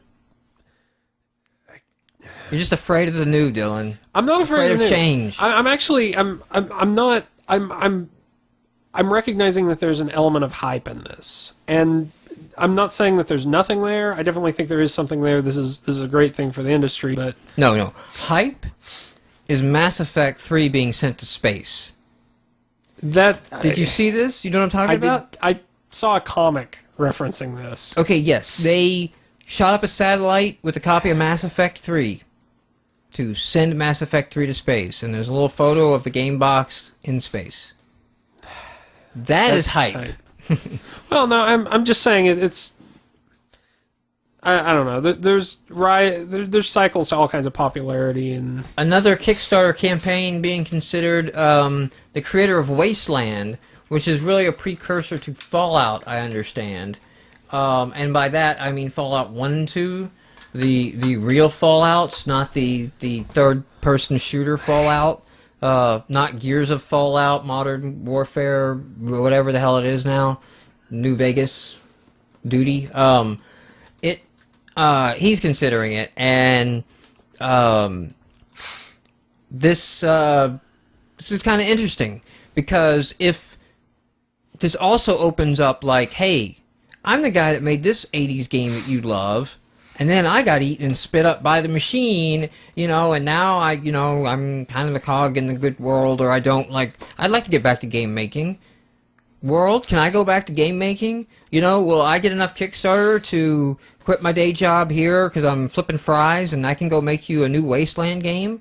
Even if he just does an HD update to his game, that could be powerful. I need to go play Wasteland. I didn't realize it was a precursor to Fallout. Now it's more text-based, it looked like. It's more, that kind of thing, but than the Fallout games were, with... I forget the what's the name of the system? They kept the name in the new Fallout, but it's not quite the same. The Action Point system in VATS. Yeah. They kept VATS the name, but really VATS was the system, the engine of the original Fallout games. And somebody's saying he's been involved in all the Fallouts, including 3. Well, hopefully he gets his soul back that he sold when he did Fallout 3. And although everybody needs a payday, I guess. I don't know. So I guess he's still active in the current. But yeah, this is kind of cool. Like if this goes through, I might, depending on what the funding level. Like I said, you ask for like $10 or $15, and you're going to give me the game, especially knowing you're going to say, hey, it's going to be on PC. It's like, oh, okay, you'll probably get Steam then, because if you get successfully funded, Valve's going to go, well, you have a good audience, come on over, you know. You're good. So. Especially since there's a Steam beta. So, you can even get in Steam and then beta your game through Steam. So, Valve seems very open to allowing their platform to work quite well with this. In fact, when does Gabe over at Valve go, fuck Kickstarter, I'm just going to set up a site for incubating game development, I don't know what Kickstarter gets, but I'm sure they take a cut off the top. You know, I'm sure we should set up another account that like tweets 2.5% of the Tim tweet for like Kickstarter just got paid. That would be harsh. So the last Kickstarter thing here for our news cycle and story thing on the cast is the Kickstarter. The Unity CEO backed this Kickstarter that is Code Hero. Now, in Code Hero, you turn code into a game. I'm going to play, but I'm going to mute. Oh yeah, their video sucks actually. Yeah, there's a little bit. I don't know how that's coming out in the stream. It's probably coming out like crap in the stream. But you essentially, you type in code, like actual JavaScript or actual Unity script, okay? And then you shoot the code with your code gun, and it runs on the object it hits.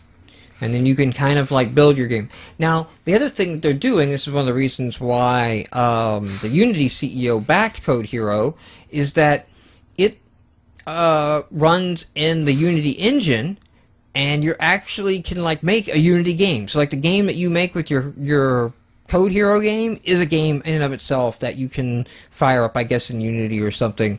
If you back it for $1, okay, you can download the beta. So the art, if you look at the art right now, it looks very, well, programmer graphics, basically. Yeah. And, I mean, the thing is he is kickstarting it to make it look polished, to make it look like a professional game. You know, a lot of the logic is up and working in the game, and it's really like, let me finish the game. Now, it only has like 6 days left, and it needs about $65,000. So I don't know if this is going to make it. It's getting a lot of publicity after the Unity CEO backed it, so maybe another big backer can come in. It'd be interesting if any kind of... yeah, the dollar price point may have been... Yeah, he's not asking enough to get into the beta, but at the same time, like, that's what it is on the website, too, and they're just... Yeah, it's okay, an educational project, so I'd almost like to see, like, some kind of philanthropist coming in and, like, yeah, here's a $50,000 grant, because, you know, I mean, doing what we do at Nox and A, right? The idea of like, okay, kids, here's a gameplay, and, you know, shoot Hello World onto this block. Okay, you see what it did? All right, now we're going to shoot, like, move 5 and then go down 8, and, like, you made that block move, and we're going to let you play a game while learning to game. So I downloaded it. I backed it. And I think I did the $13 level, so that I got the elite. Actually, I backed it for $13.38 because it said you had to back it for more than $13.37. Yeah, it was a little awkward to get added to the elite club, and I was like, I don't know what that means, but I'm not just gonna give $1 because that, you know, I feel like you're worth more than $1, and you actually get this up and running, and it's a beta, and you can get into it. So I wanted to post that, and I think what we might do on the show is feature a Kickstarter each week. It's like, hey, we found this game on Kickstarter this week. I think if I have my Yahoo Pike written correctly, because Kickstarter actually doesn't have feeds of new projects. Really? Like, they kind of want you to go to the site or go to the curated sites, or read their emails they send you. But I think I got a Yahoo pipe up to screen scrape their site and send me the new games as they pop up, so I can stay pretty much on top of them and see which ones look interesting and which ones not. And I think, you know, just do like, hey, guys, Kickstarter of the week, we like this one, and, you know, and that might be something that we would do. So the topic this week is the game user interface. And more specifically, kind of what's referred to as the HUD. HUD short for heads-up display. And I think it's like a cockpit fighter term is where that originates from. When they started like projecting information on the canopy of the fighter planes, you know, and it was kind of like, yeah, here's like, you know, the future now, wow, whatever. And then games sort of grab that. But it's really the user interface that is active while your gamer is playing. And this is something that a lot of indies don't give a lot of thought to. Like, they just kind of go through the motions on, of like, I need a health bar, and I need, you know, score, and I need, you know, this thing here. Well, there's kind of a standard way to do those if you in retro games, but yeah, in kind of retro, they have evolved since then. They have evolved since then, and indie games, when you're doing your HUD, you really need to realize that the screen space for HUD is very, very costly and expensive in two ways. One is, you don't have much.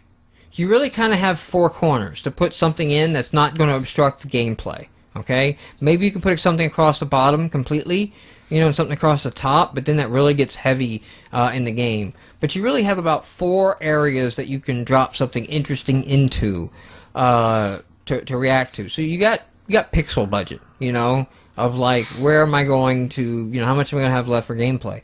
But the other thing, and the more important thing to think of, is that it's heavy for the user, because the gamer has to read that information and grok that. And when that changes, it's going to distract me from gameplay, right? So you want to distract as little as possible. So before you put up a score counter, is it really necessary? You know, do you have the type of game where you could be excited by the score, right? So like, I'll call it Jetpack Joyride again, because it has on there my score, my distance I've gone. And seeing that number, like, get near my all-time high is an adrenaline rush. It's like, oh, good, I'm near the, you know, if you're indie games, you're playing Decimation, you know, Decimation X, Decimation X3. Seeing that high score, that game is all about score. So yes, score should be featured on that. If you're making a Mario platformer code, I mean, be the fuck honest. Did you care about the score in Super Mario Brothers? No. Not Yes, even after I beat it. After you beat it? I did. I went back and would play it for score sometimes. Would it bother you if you just saw the score at the end of the level?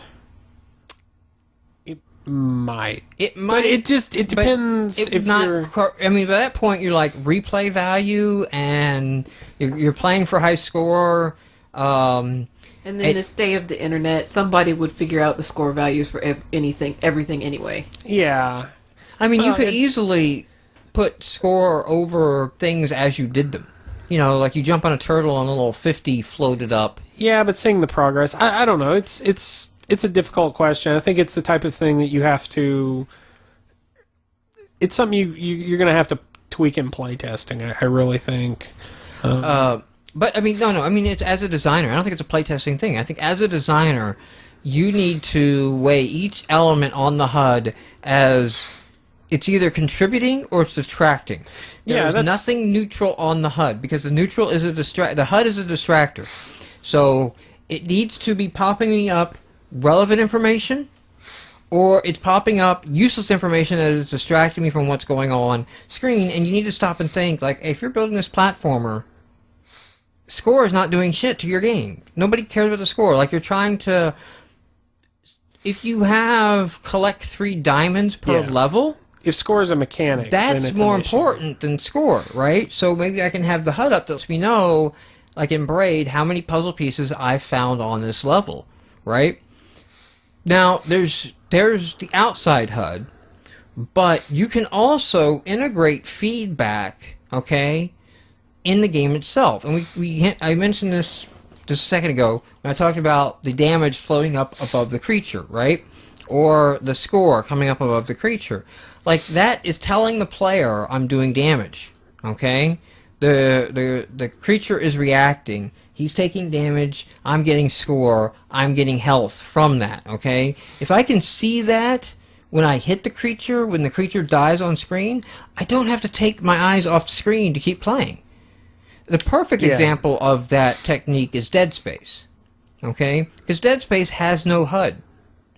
There is no heads-up display in that game, right?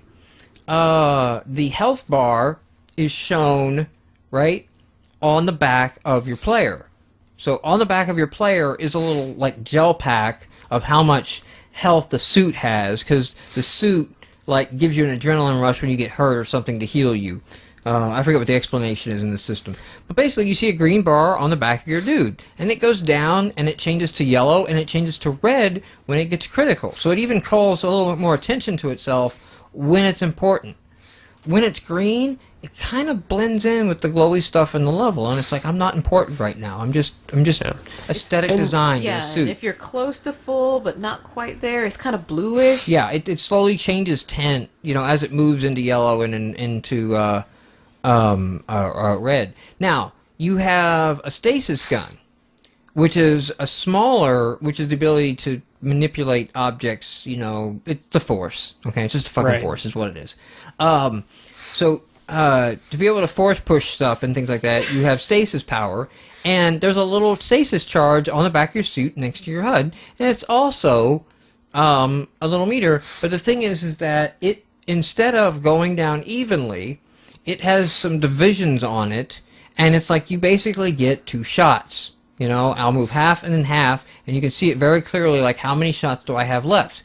So instead of even telling you the number, the way they divide that up shows you how many that you have left. The gun, on the back of the gun, like if you remember the scene from Starship Troopers, right? Never saw that. Is it Starship Troopers? No, it's Aliens.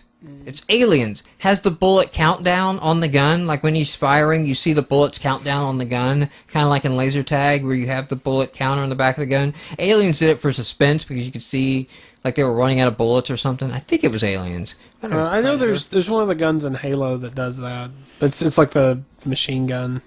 So in Dead Space, like my gun is I'm constantly holding up my gun and I'm aiming my gun, and right on the back of my gun is the number of ammo left in the gun. It's right there, or it's on the HUD of the reticle targeting the gun. Is it on the gun or is it in the reticle? It might be on the reticle, and it may have changed between Dead Space 1 and 2. It seems like if it's third person, that would... the aiming portion. I think it's in the aiming circle. It's in the reticle. It's a third-person shooter, yeah. Okay, well, but like in the little bottom of the reticle is the number, and that's the number of ammo that I have left. So I can real quickly see when I need to reload and when I need to do. I don't have to look down for any of this. All of this stuff is right there. Like I'm constantly focused. Even when I go into menus, even if I go into an inventory screen, the way they do the inventory screen is to project a hologram in front of your character.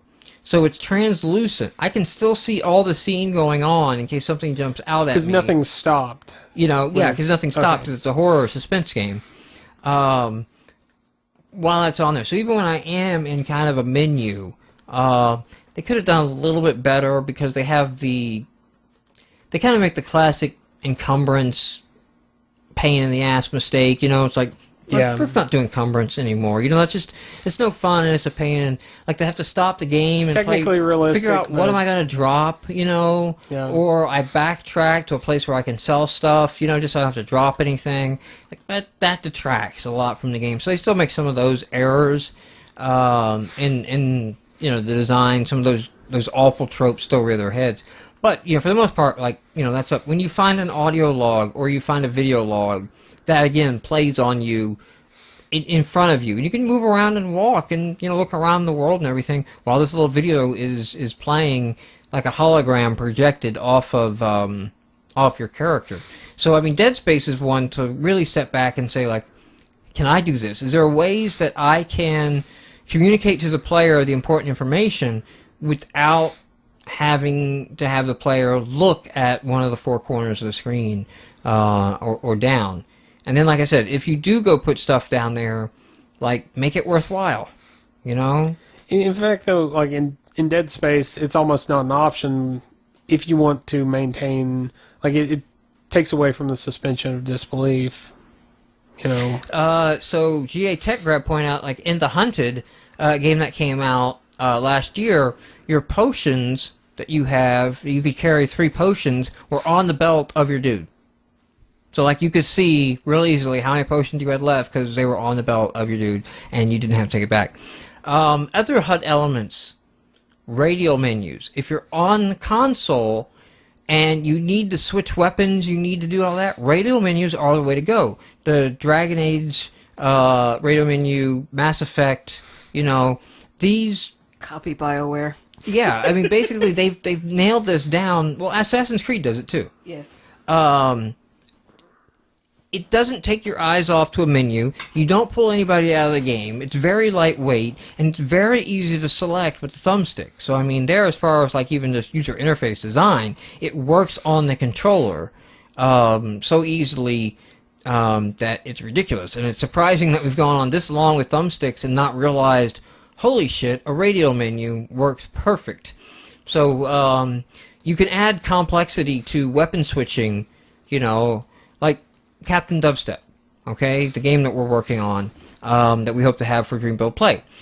We're doing Metroid, not Metroidvania, but maybe if I can throw out Metroid Mega Mania, like... Metroid Man? Like, yeah. So in Metroid, you picked up a weapon and you replaced the one you had, okay?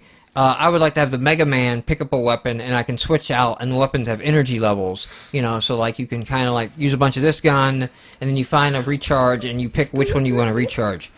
And the... Metroid was almost like switching modes. Like, you could switch between your regular gun and missiles, and then when you were... Well, I mean, there was like a point where you were pissed off because you had the ice beam and then you accidentally picked up the wave beam. And you're like, oh, fuck, I don't want the wave beam because I can't freeze creatures in place anymore. Okay, I was thinking of like, and then when you go into the ball, then you can use bombs. And it's, right. Very, but I mean, there were some things that were, once you pick them up, that's what you were using. But I want to be able to switch, okay, between these. And so take the Metroid menu and make it a radial menu.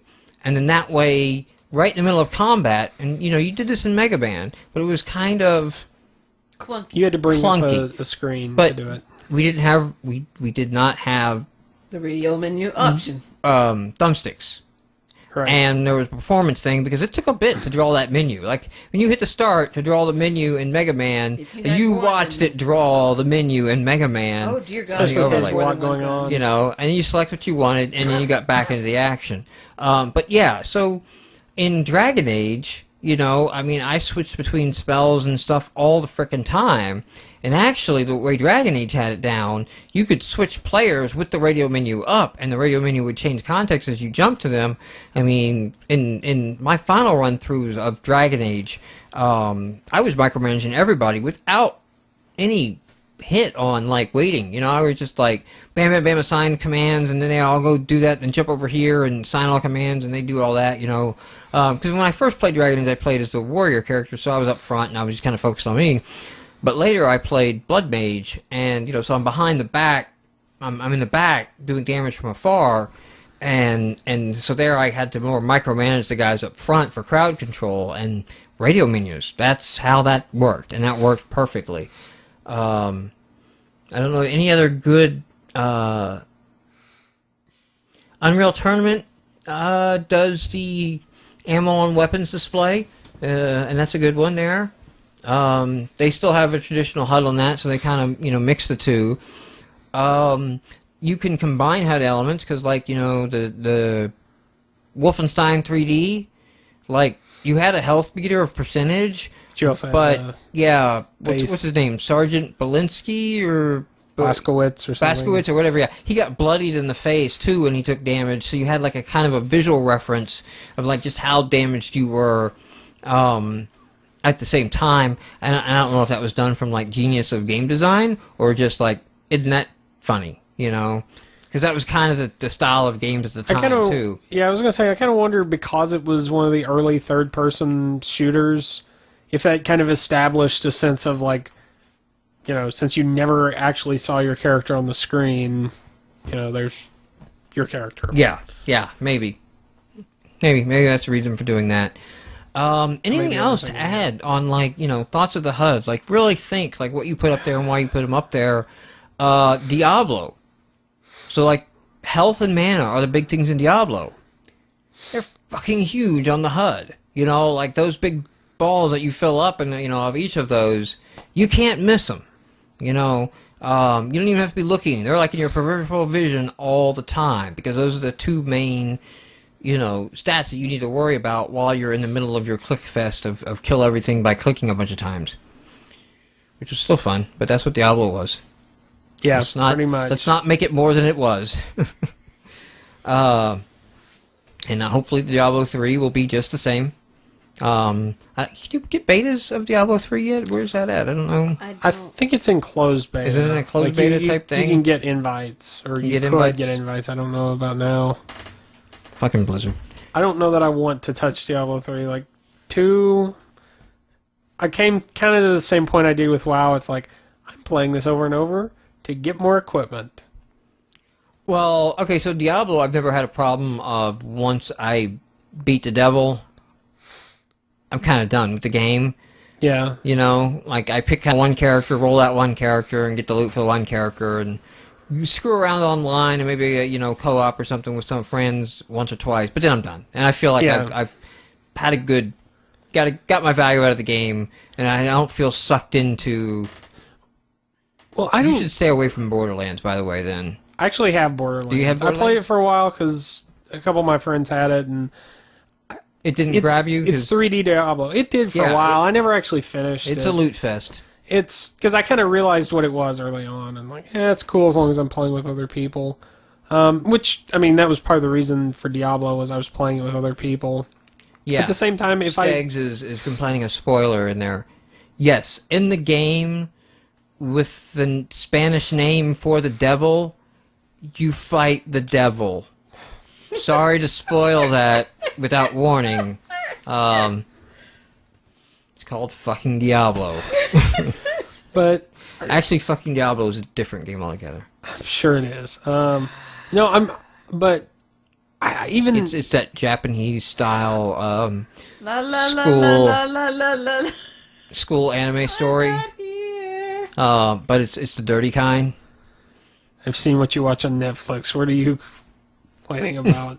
You've seen what I watch on Netflix. Well, it was just that one time I came in and you were, you know, watching whatever it was, Girls Bravo or whatever. It's like, what is... Oh, whoa, nudity. Didn't know they did that on Netflix. Anyway. I prefer... You prefer, like, I started watching Desert Punk. Have you watched Desert Punk? Yes. Just gratuitous boobs, but they're not naked. No. The awesome thing about Desert Punk was that they... And this is going completely field. They actually did like a really good job on the English dub. Like they rewrote it, I think translated it. Because it's a humor show. I haven't watched, of course, in the original, so I can't compare. Well, I haven't either. But of the 3 or 4 episodes that I've watched, I feel they've nailed it. Like Death Note, like it really, they resonate. Like the voices resonate. Well, it's just no wait. I'm sorry, Death Note. I watched it in the Japanese, didn't I? Mm-hmm. Yeah, and I can't imagine any other way. The writing. I watched a couple of the Desert Punks in subtitled Japanese, and I only watched a few because I didn't like the storyline. It was not grabbing me. I didn't either, but the writing was good. But it was good. Funny. Anyway, Diablo 3, yeah, probably like if I just played through one single player, would not be worth my money. To me. All right, so I think we've kind of wrapped this one up. We got an email this week. We did. It actually happens. It does happen every now and then, and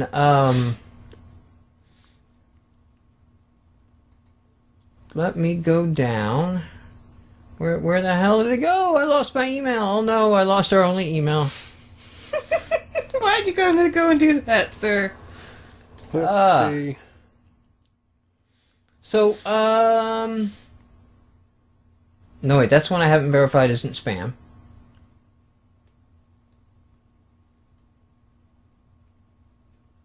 Wait, was that it? Did you get my hopes up for spam? Did it not go to our, You hoped for spam?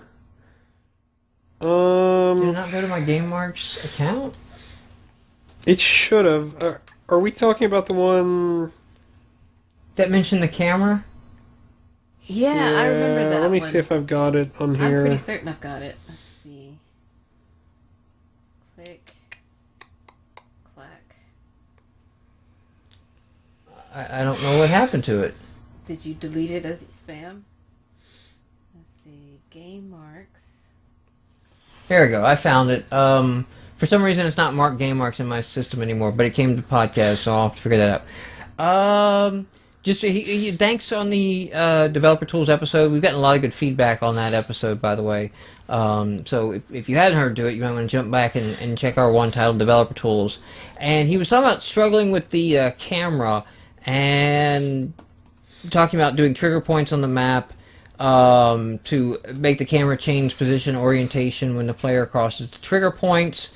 And then also a technique to treat the camera object as its own object, which it actually is. It actually is its own entity object. We are doing that. And then he mentions 3D techniques with bounding spheres for the camera. I think the problem here is not his suggestions. Now that you've played with it, I don't know that I explained exactly what the issues were. Like what we were trying to accomplish with it and where it was going wrong. But the essential ability is we're trying to make the camera movement controlled by the tiled ed level editor and trying to wire that up, but make it behave retro style where it can only scroll horizontally or can only scroll vertically. Actually, I think that's going to end up being our solution. The originally we were like, it can go anywhere just as long as it's constrained to these regions. But like I said, what I kind of found out was it has to attempt to be intelligent. Well, I mean, it has triggers because it has the zones that going across zones should be the triggering, and it's just the logic of determining which zone should it obey in which scenario. Yeah. But we can also just solve that through the level design. Like we can design the camera paths in such a way that it's not ambiguous in places, and that should be just fine, really. Yeah. If we did that, then it should do that. So, anyway, for writing in, he has WP7 adrotator.com, codeplex.com. So he's done an ad rotator for Windows Phone 7. So if you're one of the 1%, you're a 1%er with the Windows Phone 7 doing Windows Phone 7 develop. You can check out this. However, it's not doing X and A, so I don't know how relevant that is, but there it is. I figured I'd go ahead and point that out for being somebody who actually wrote in a email to us on an actual podcast topic show. So that's kind of a first for us. So thank you for the email. Dark Side. His email is Simon. There we go. Simon handles Dark Side. Go find him on the thing. I'll put a link to his Windows Phone 7 ad rotator control in our show notes. But I think this is it. This is a show. Yep. This is in the books. This is number 77. This is our 77th episode.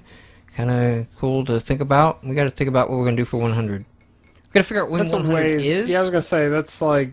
But it'll be here quicker than we think. Well, okay, it's like 6 months at least. 23 weeks. Yep. 4 weeks. If we're gonna do something, we should, be planned out. So, yeah. And then with Code Stock in the middle, that'll soak up a lot of planning. By the way, if you haven't, there's still time to submit to speak at Code Stock. The submissions wrap up this weekend. So if you're listening to this on Monday, it's too late. Look during the week for registrations to open sometime during next week for Codestock, and you can get more information about Codestock at codestock.org. It is a developer conference held in Knoxville, Tennessee. It's a community conference. I believe it's going to be $65.85 like it was last year. Pricing, so $65 early bird, $85 at. It's a 2-day conference. the parking, meals included. It's a great value. Like I said, it's a community conference, so it's a non-profit. There's nobody getting paid. It's all a volunteer effort. The money basically goes to cover the expenses of the venue, and we have, we'll have a good selection of game talks. We have ever since the first one had game topics there, and they're always well attended. So I always make sure to sprinkle a few throughout the session. But thank you everyone from tuning in, and we will be back in a week.